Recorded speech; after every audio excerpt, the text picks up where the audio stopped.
Faces 44 years in prison for the 2009 murder of Annie Lay. Let's get a mini round of applause, please. The girl is back. Hey crime addicts, and welcome back to another video.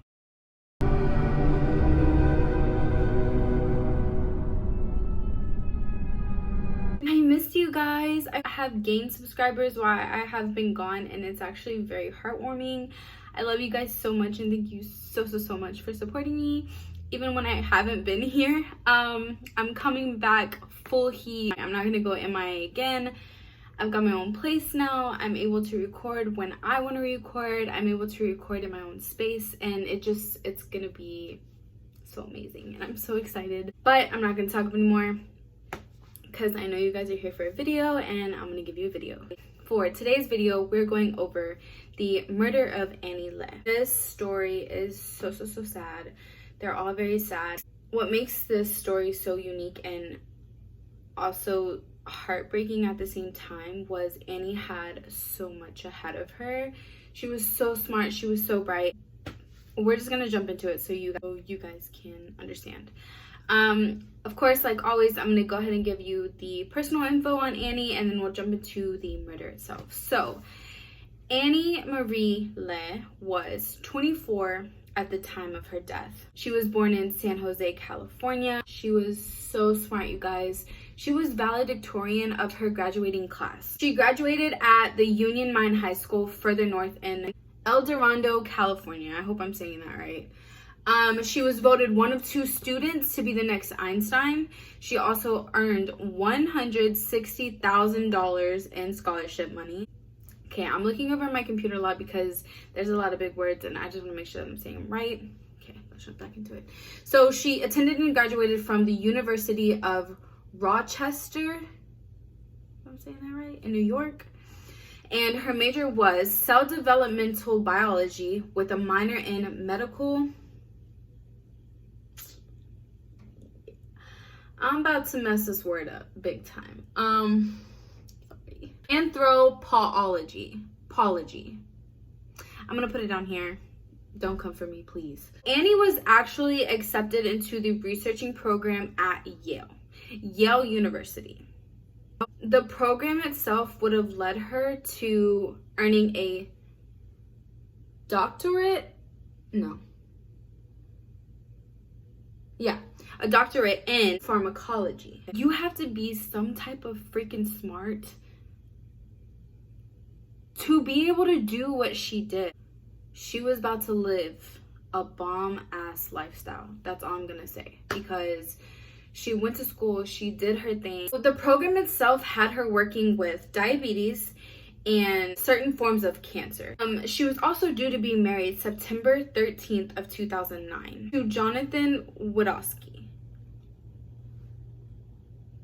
I don't understand why this case has so many hard words. He was also a graduate student in applied physics and mathematics at Columbia University. 2 smart people together.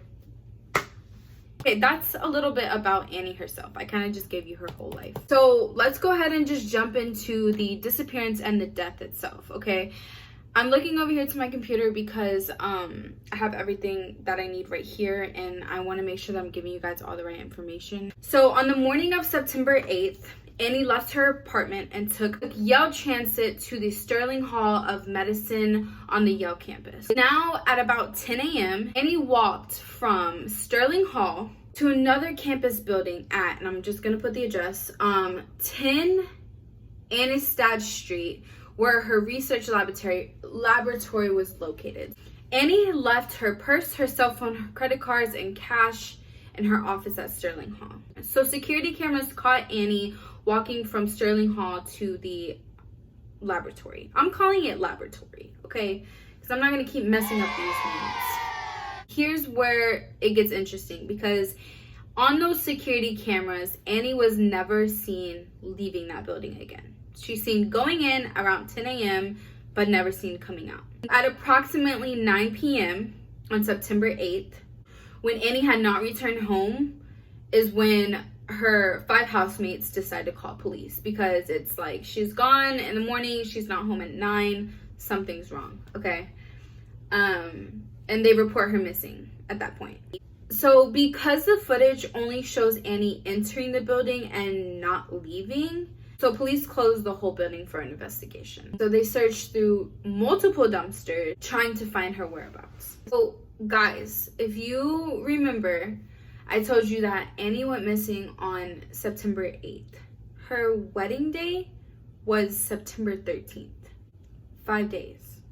So on Sunday, September 13th, her planned wedding day, is when authorities find her body in a cable chase inside the wall of a basement laboratory in the Amistad Street building. Bloody clothes had previously been found above a ceiling tile in the same building. The building and the area are monitored by about 75 security cameras. And the entrance to the building and the rooms inside the building require Yale identification cards to be opened and accessed. Yale had it covered. The basement where Lee's body was found houses animals that were used for experiments and research.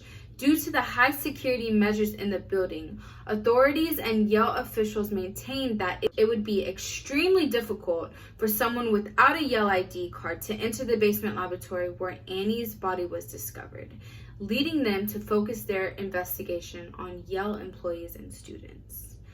Okay, I'm very sorry. I know that I just looked at my computer the whole entire time, but I need y'all to get all the information in this case. Jumping to her autopsy. Annie's death was due to traumatic asphyxia due to neck compressions. On September 17th, police arrested Raymond Clark, a 24-year-old laboratory technician who had been working in the building when Lee disappeared. The previous day, he was taken into custody after police obtained a warrant to collect DNA samples from him. He was released after providing the sample.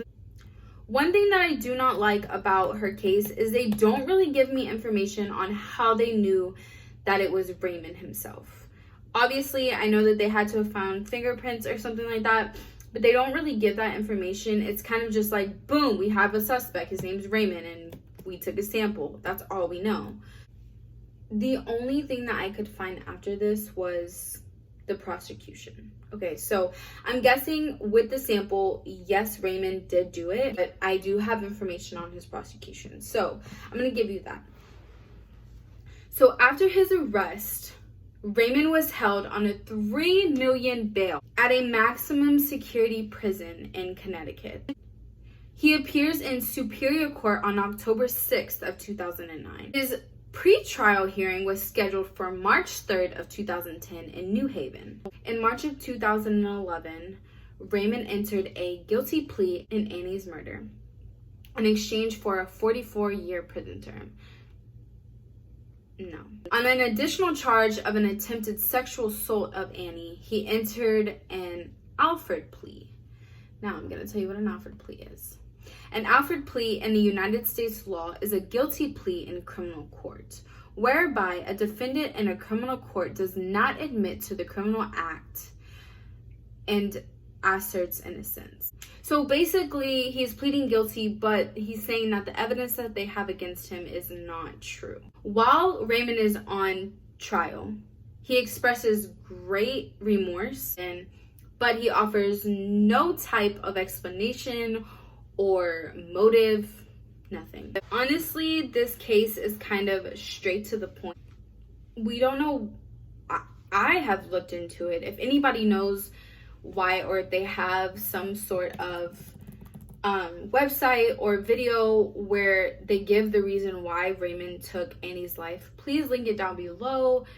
Tell us in the comments, because I'm pretty sure everybody watching this video is going to want to know, because I sure want to know. This case is really heartbreaking. Not only at the fact that Annie had so much going for her in her life, but the fact that she died 5 days before her wedding day.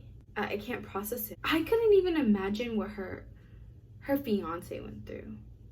The happiest day of their life turned into the worst. This is exactly why you hear people say, don't take things for granted, because just like that, Annie's fiance lost her in a split second. I missed you guys so much. I want you guys to know that I appreciate you guys so much. I have been getting so many messages or comments on things I post on my social medias, which I'll link down or I'll write down here. It means a lot to know that people actually like my videos. So again, thank you guys so much for even being a part of this channel, for being a part of my videos. Like I always say, I appreciate you guys so much. Thank you guys for being patient and being here for me. I love you guys so much, and I will definitely see you in the next one.